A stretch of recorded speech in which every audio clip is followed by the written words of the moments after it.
Hello friends, कैसे हैं आप सब। मैं आपका अपना मित्र एडवोकेट एस मिश्रा लीगल दर्पण चैनल में स्वागत करता हूं। फ्रेंड्स, आज मैं बताने वाला हूं कि अगर किसी पति और पत्नी के बीच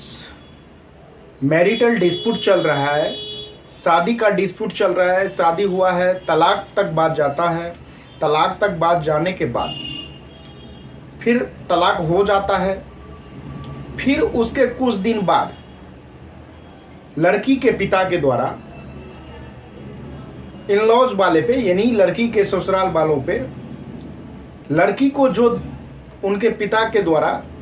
स्त्री धन दिया गया था, उस स्त्री धन के वापसी के लिए मुकदमा उन पे करता है, क्रिमिनल प्रोसीडिंग चलाता है। तो क्या लड़की के पिता के पास कोई ऐसा राइट है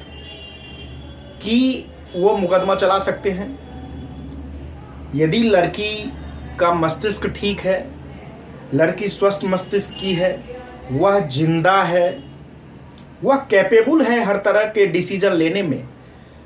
तो क्या इस स्थिति में उसके पिता के पास कोई ऐसा राइट है जिस राइट का वो उपयोग करके लड़की के ससुराल वाले के खिलाफ कोई मुकदमा फाइल कर सकता है? तो इसी पॉइंट को आज मैं क्लियर करने वाला हूं एक सुप्रीम कोर्ट के जजमेंट के माध्यम से। जो सुप्रीम कोर्ट का जजमेंट लेटेस्ट पास किया गया है 29 अगस्त 2024 को। तो इसी को जानने के लिए वीडियो को लास्ट तक देखें, और वीडियो देखने के बाद अच्छा लगता है तो चैनल को ज़्यादा से ज़्यादा सब्सक्राइब, वीडियो को ज़्यादा से ज़्यादा लाइक और शेयर करें।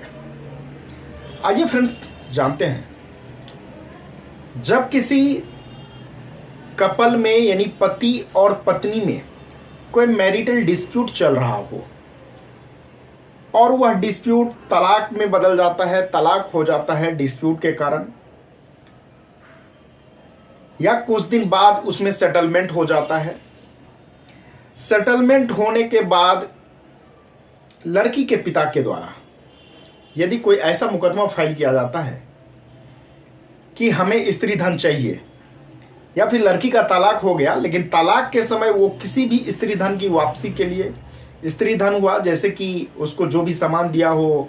कोई ज्वेलरी दिया हो, तो ये सारे स्त्री धन में आते हैं। तो उसके बाद वो मुकदमा करते हैं कि हमें स्त्री धन वापस चाहिए, तो यह सर्वथा गलत है, क्योंकि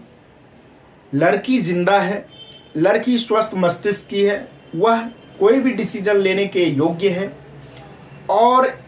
इस स्थिति में उसके पिता के पास कोई अधिकार नहीं है कि वह उस स्त्री धन का वापसी उनके ससुराल वालों से करें। तो इसे सुप्रीम कोर्ट का जो जजमेंट है, इस जजमेंट का नाम है, केस टाइटल सबसे पहले मैं बताता हूं कि Mulakala Maleshwara Rao and another versus state of Telangana and another. Mulakala Maleshwara Rao and another versus state of Telangana and anothers. Case का नंबर जो है यह SLP क्रिमिनल अपील है, जिसका नंबर है 3981/2023 3981/2023 का ये केस है। और इस केस में हुआ यह था कि एक पति और पत्नी के बीच मैरिटल डिस्प्यूट चला। मैरिटल डिस्प्यूट खत्म होने के बाद, सेटलमेंट होने के बाद 5 साल के बाद, शादी का 20 साल हुआ था, 20 साल के बाद मैरिटल डिस्प्यूट चला, और शादी के 20 साल बाद जब मैरिटल डिस्प्यूट हुआ और मैरिटल डिस्प्यूट के 5 साल बाद लड़की के पिता के द्वारा उनके ससुराल वालों पे इंडियन पेनल कोड की धारा 406 और डॉरी प्रोविजन एक्ट 1961 का सेक्शन 6 के तहत मुकदमा फाइल किया गया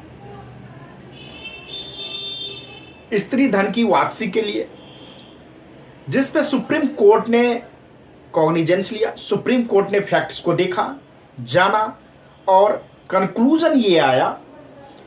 कि किसी भी पति के पास या किसी भी लड़की के पिता के पास ऐसा कोई अधिकार नहीं है कि लड़की यदि जिंदा है, स्वस्थ मस्तिष्क का है, डिसीजन लेने के कैपेबल है, कोई भी डिसीजन वो ले सकती है, तो इस स्थिति में ना तो पति के पास ना ही पिता के पास कोई अधिकार है कि वो ससुराल वाले से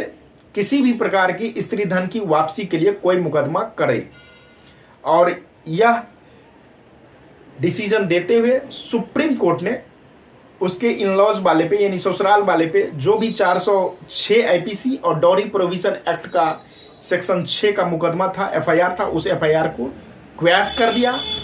एफआईआर को खत्म कर दिया। तो अब आप लोगों को पता चल गया होगा कि पति हो या पिता हो, यदि पति के द्वारा पत्नी को यदि किसी भी प्रकार का कुछ दिया गया है तो ना तो पति के पास कोई स्त्री धन वापस करने का लेने का अधिकार है, ना ही पिता के द्वारा यदि अपनी बेटी को कोई भी ऑर्नामेंट्स दिया गया है, ज्वेलरी दिया गया है, किसी भी प्रकार का कोई सामान दिया गया है और वह तलाक होने के बाद तलाक के समय कोई डिमांड नहीं किया, लेकिन उसके बाद यदि वो ऐसा कोई डिमांड करता है तो उनके पास कोई अधिकार ऐसा नहीं है, क्योंकि लड़की जिंदा है और लड़की के पास ये अधिकार है कि वो अपना स्त्री धन वापस ले सकती है। लेकिन उसके पिता के पास ऐसा कोई अधिकार नहीं है कि वह उनके ससुराल वाले पे दबाव बना के किसी भी प्रकार का मुकदमा करके और उनसे कोई सामान वापस ले, स्त्री धन वापस ले। 29 अगस्त 2024 को सुप्रीम कोर्ट के जजमेंट जो पास किया गया था, Mulakala Maleshwara Rao and another versus state of Telangana and another, ये केस का टाइटल है। और एसएलपी क्रिमिनल जो नंबर है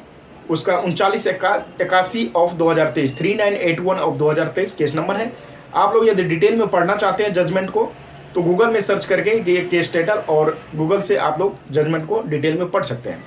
तो फ्रेंड्स, जानकारी कैसा लगा आप मुझे कमेंट करके जरूर बताना। कोई कंफ्यूजन हो तो आप मुझे कमेंट करना, उसका रिप्लाई देने का मैं कोशिश करूंगा। आज तक के लिए इतना ही, फिर मिलते हैं नेक्स्ट वीडियो में, तब तक के लिए धन्यवाद।